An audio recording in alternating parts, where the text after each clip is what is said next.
tenemos que volver a convertir la seguridad en un elemento fundamental.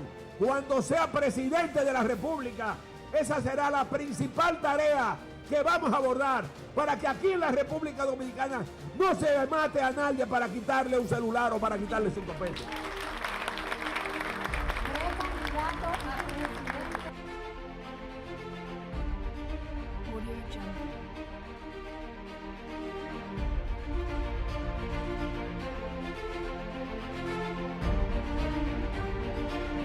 Audio Jungle. Audio Jungle.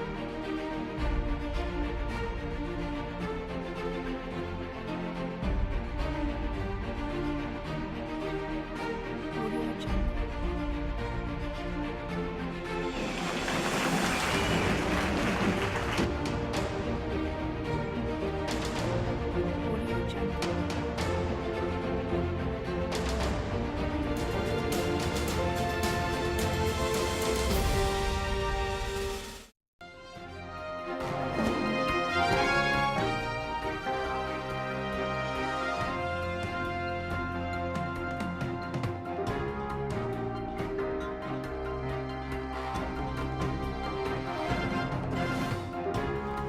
Amigo Ángel Barrios, un servidor Manuel Jiménez, estamos ya en esta entrevista con el ingeniero Guillermo Carán, dirigente del Partido Reformista Social Cristiano, ex gobernador del Banco Central, ex secretario técnico de la presidencia y un técnico realmente calificado, tanto en materia económica como en materia de planificación. Don Guillermo, buenas noches y bienvenido a Propuesta de la Noche. Bueno, gracias que te tomé el nombre de propuesta, ¿no? Sí.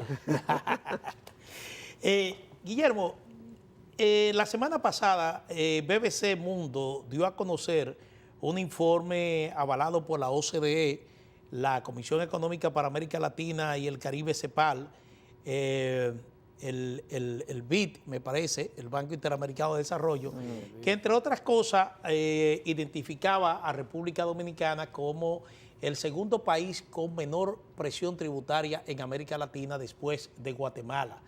Uno realmente, esta información no es nueva, es una información que se ha estado manejando ya hace mucho tiempo, pero yo recuerdo que cuando se hizo la última reforma fiscal, la aspiración era de que esa presión tributaria en República Dominicana subiera alrededor de un 15, un 14%. Ahora se está hablando de 13.7%. Bueno, pero el ministro de Hacienda dijo recientemente que ya está en 15. Sí, en una declaración, en una comparecencia que tuvo ayer acompañado al director de Impuestos Internos. Yo no lo he podido comprobar. Ahora, el gran error que ha habido en las últimas reformas fiscales de todos los últimos años, que ha habido 10, 12 aproximadamente, es que se ha creído que las recaudaciones aumentarían aumentando los impuestos, más impuestos, más recaudaciones. Y no siempre es así, porque no hay esa elasticidad. Si tú le sumas un punto a la tasa tributaria, que no se crea nadie que va a subir en la misma proporción el volumen de los recaudados.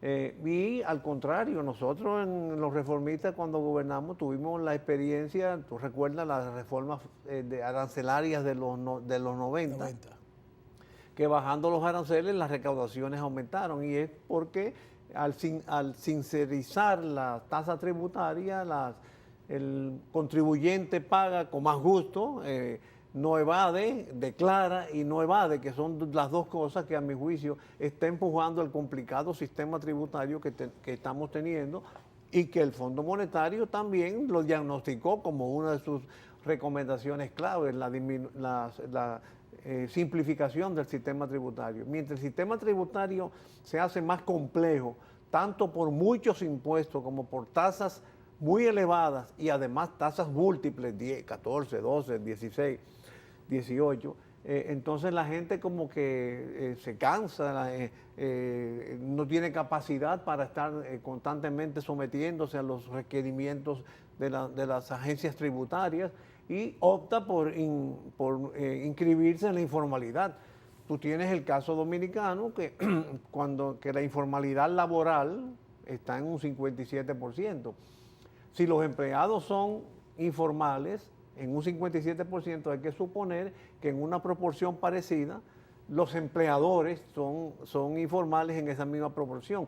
De manera que, por simple regla de tres, si por la misma tasa, con la misma tasa y lográndolo que todo el mundo pague, pudiera incrementarse significativamente la presión tributaria. Pero, aunque lo voy a decir a manera de chiste, la presión tributaria no aumenta más por la excesiva presión tributaria.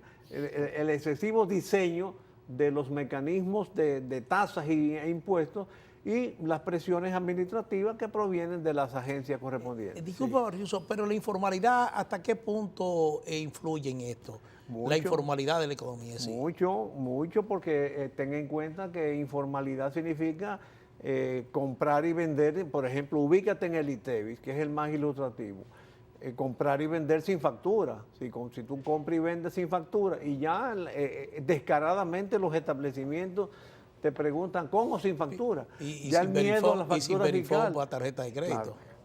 Y entonces no solamente eso, sino que te rebajan lo que hubieran tenido que pagar al impuesto. Entonces se beneficia a corto plazo el contribuyente y el establecimiento. ¿Quién se perjudica?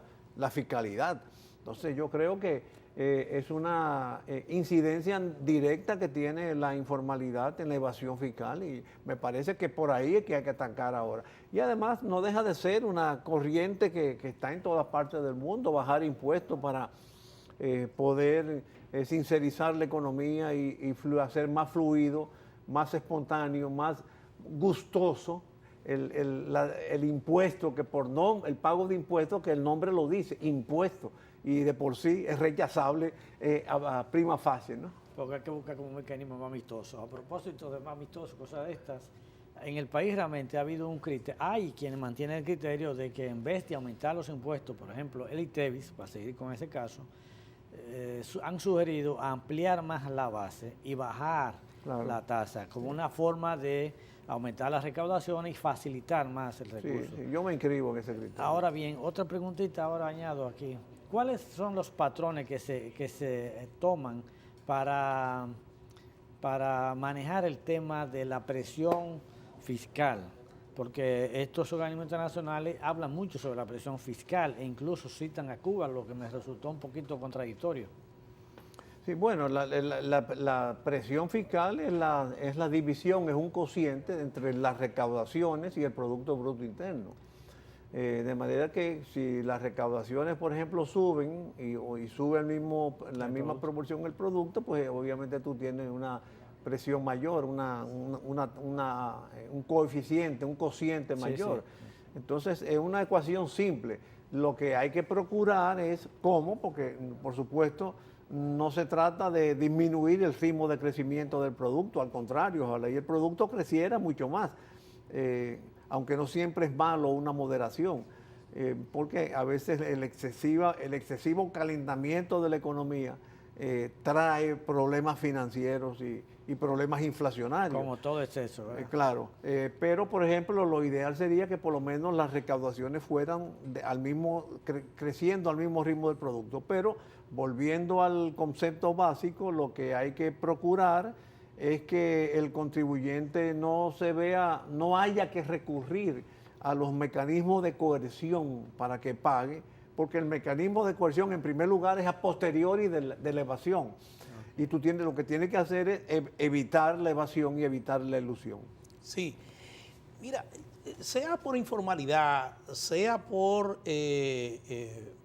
evasión o por cualquier otra causa, el objetivo es que República Dominicana está muy por debajo de la media de América Latina, que se habla de un 24% en el cobro de los impuestos. Es decir, real y efectivamente en República Dominicana se paga poco impuesto, aunque hay la percepción en la población de que paga mucho impuesto. Tú oyes a cualquier ciudadano común diciéndote, yo pago mucho impuesto, porque va a un restaurante, ahí paga un 28%, digo, un 28% cada vez que le llevan una factura, si va al supermercado, donde quiere decir, hay realmente como una distorsión en el sistema.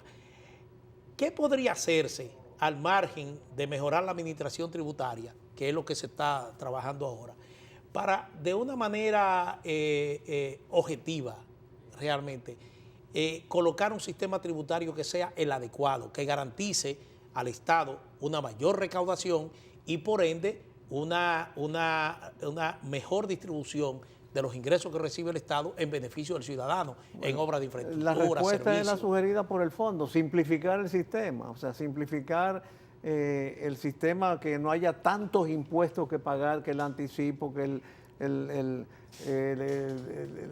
activo, la renta, pero ¿a quién le cargamos el costo de la simplificación?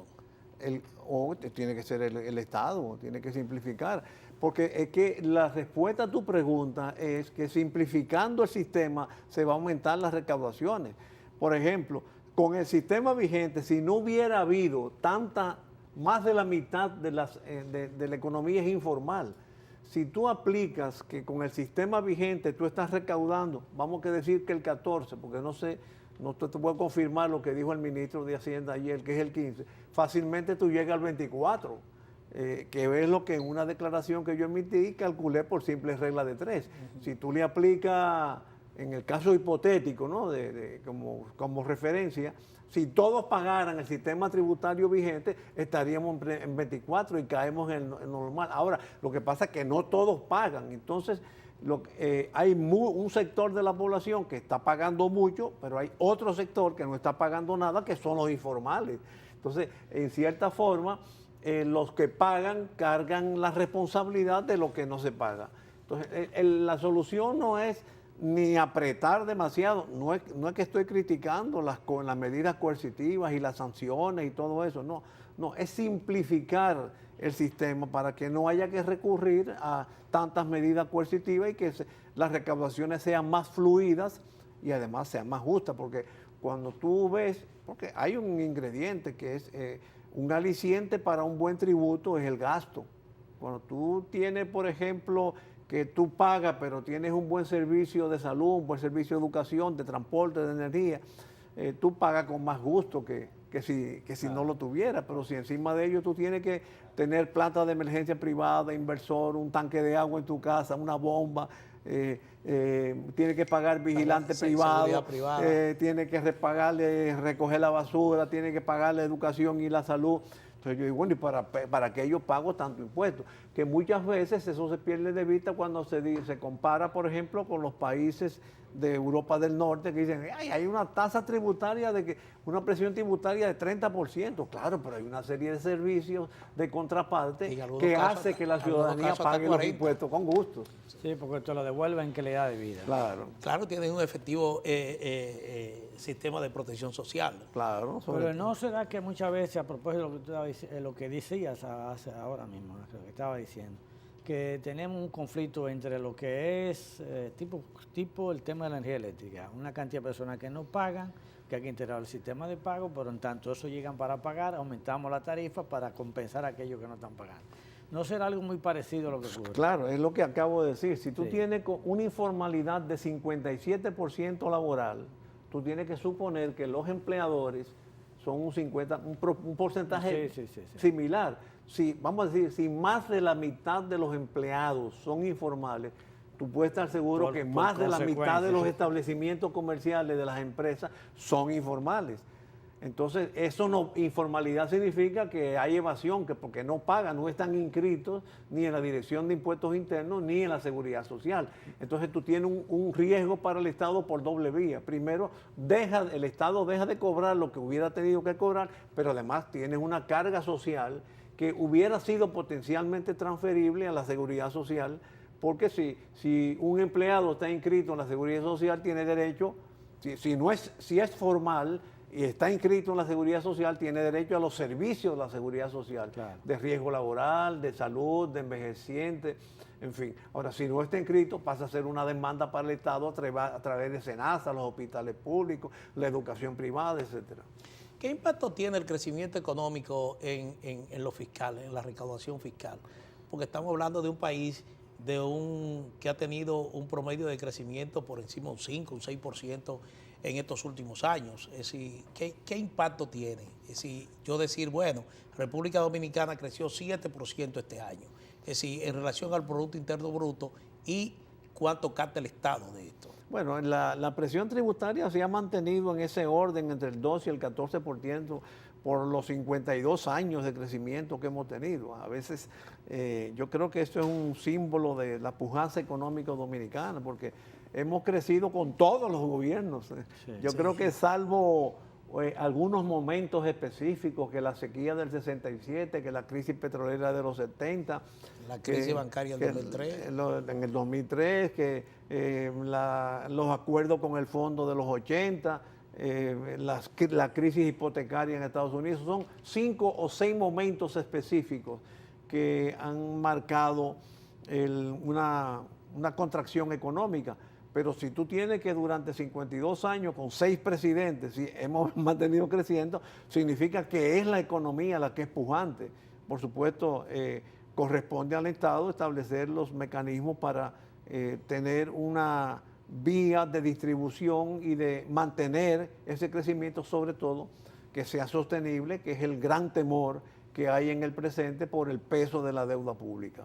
Lo que siempre me inquieta es el tema de la solicitud de mayores impuestos cuando hay un problemita del gasto público. Es decir, lo que se evidencia es como, bien, lo voy a poner más fácil, si hay tanta corrupción, ¿por qué entonces no sobra dinero?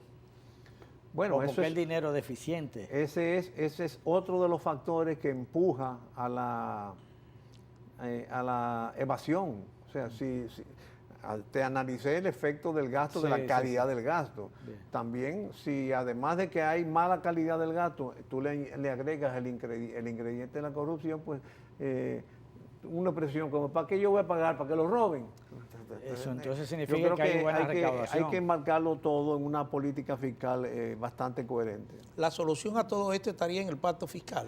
Yo creo que sí. Yo creo que tiene que haber una reforma fiscal que como está previsto en la Ley de Estrategia de Desarrollo, que ya el plazo está vencido, tenemos 7 años de vencimiento. Bueno, la estrategia tiene 7 años, pero, establece metas. Se dio 2 años de plazo para llegar a una reforma fiscal. Lo que pasa es que el gobierno del presidente Medina no ha querido abordar la reforma fiscal. Incluso, a pesar de que en la campaña electoral del 2012 sus voceros solían decir que se gobernaría mediante pactos, prácticamente no ha habido ningún pacto auténticamente exitoso, porque el único que se puede decir que ha sido exitoso ha sido el pacto educativo, que por supuesto tuvo el interés gubernamental de mejorarlo por el hecho de que le proporcionaba recursos para el sector de educación. Aún así ha sido concentrado en la cuantificación del servicio educativo, no tanto en la calidad y en la cobertura, porque sobre eso hay muchas dudas que, de acuerdo a las calificaciones de instituciones nacionales e internacionales. Pero el pacto eléctrico todavía anda dando vuelta. La reforma fiscal, el gobierno se retiró en diciembre del 2012 porque nada más quería discutir los impuestos en el seno del Consejo Económico y Social. Una reforma fiscal coherente tiene que implicar gastos, porque además hacer esta rebaja de tasas y de eliminación de impuestos necesita un colchón, un periodo de amortiguamiento. Y hasta que se adapten las nuevas reformas tributarias, tiene que haber necesariamente una reforma del gasto, de manera que no pueden ir divorciados una de otra. Pero el gobierno no ha querido abordar la política de gasto porque ahí se van a tocar unos puntos importantes, como es el excesivo gasto público en partidas no necesariamente productivas, no incentivadoras, no promotoras del bien común, como es el exceso de burocracia, la cantidad de subsidios y sobre todo que tiene un retoque clientelista político, porque ahora mismo hay cerca de 1 millón de familias, de 2 millones de familias que dependen de la mano generosa del Estado, sea a través de la empleomanía, a través de los subsidios, a través de los suplidores del Estado, que eso tiene sus ribetes políticos que hace que los gobiernos no se inclinen fácilmente a abordar ese tema. Hablando de política, usted es un dirigente político y entonces resulta que aprobaba una ley de partidos políticos, pero estamos inmersos en una campaña electoral a destiempo, es decir, disfrazada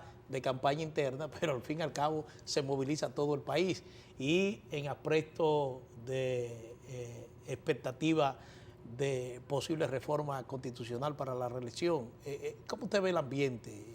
Muy preocupante, porque yo creo que esas mejoras institucionales como es la ley de partidos y la ley electoral, a pesar de tener tantos años debatiéndose y discutiendo, finalmente terminaron aprobándose al vapor, acomodándose a los intereses a un propósito político de viabilizar la repostulación del presidente Medina. Pero además contiene una serie de disposiciones, de plazos combinatorios, que yo diría que no estamos a destiempo, porque ya, por ejemplo, de acuerdo a la Constitución, estamos a 11 meses de las elecciones municipales. Cuando yo hablo de tiempo, según el periodo de campaña que ha establecido la propia ley de partido. Claro, pero ya en junio se tiene, hay requisitos que cumplir, hay primarias que celebrar, hay notificaciones que los partidos deben decir que reservan candidaturas, por ejemplo, ¿no? Y hay algo que, por supuesto, yo como en mi concepción social cristiana, que los social cristianos no somos muy estatizadores, pero en el fondo la ley de partido y la ley electoral partidiza más la política. Ahora mismo tú no puedes, por ejemplo, postularte a regidor por tu jurisdicción si no es dentro de un partido político, cuando en un tiempo se decía que hay que hacer una ley de partido para permitir eso, o sea, que prácticamente volteamos la situación, ¿no? Entonces yo creo que hay muchas interrogantes sobre el proceso, los plazos, las exigencias. Ahora mismo, por ejemplo, el tema de las vallas, después que la Junta dio un plazo, todos los políticos sabemos que hay una disposición. El voto de arrastre. Bueno, pero yo quiero quedarme en las vallas. Todos sabemos que estaban prohibidas las vallas. Bueno, la Junta dio un plazo. Ahora la Junta le dice a los ayuntamientos, quítenla. Entonces, como que uno dice, bueno, tendrá la Junta Central Electoral, a pesar de que me inspiran confianza sus integrantes supremos, pero tendrá la capacidad burocrática para resolver hacer cumplir todos estos requisitos, tendrá la fortaleza necesaria, por ejemplo, una policía electoral que imponga la autoridad, el flujo de fondos, los partidos que sí vamos primarias, si no vamos primarias, el hecho mismo de que las primarias sean opcionales de los partidos, eso es una complicación, que no es el caso, por ejemplo, como en Argentina, que era obligatorio que todos los partidos tenían que ir a primaria y que el que no iba a primaria no concurría a las elecciones. Entonces, yo creo que se dejaron muchos cabos sueltos, a mi juicio un poco inspirados en la repostulación del presidente Medina. Y por supuesto, no es que yo soy reformista y los reformistas no podemos hablar en contra de la reelección porque por antonomasia somos reeleccionistas. Pero una cosa es tú propiciar la reelección o tú inscribirte en el tren de la reelección sin el maltrato constitucional y legal, que es en lo que estamos observando ahora. Porque en los tiempos de Balaguer, por ejemplo, la Constitución permitía la reelección y se acabó. Había una simplicidad y una sencillez que no sometía al país al estrés de que estamos siendo sometidos ahora, que si la Junta va a tener capacidad de organizar las elecciones, que si el gobierno va a brindar el apoyo necesario, si no va a ser un instrumento para satisfacer determinadas inquietudes políticas, si de verdad ha contribuido a la democratización. ¿Qué pasa, por ejemplo, con esas impugnaciones que hay a la ley de partidos que están en el Tribunal Constitucional, que se van a decidir antes del proceso electoral, durante, o se van a decidir después? ¿Cuál va a ser la consecuencia? Y todo eso crea una inquietud que me parece que para sosiego y perfectibilidad de la democracia deben ser rápidamente subsanadas, porque de lo contrario estaríamos expuestos a una incertidumbre peligrosa que puede ser susceptible de que hijos de las tinieblas que siempre conspiran contra la democracia se aprovechen de ella. Está bueno eso de hijos de las tinieblas.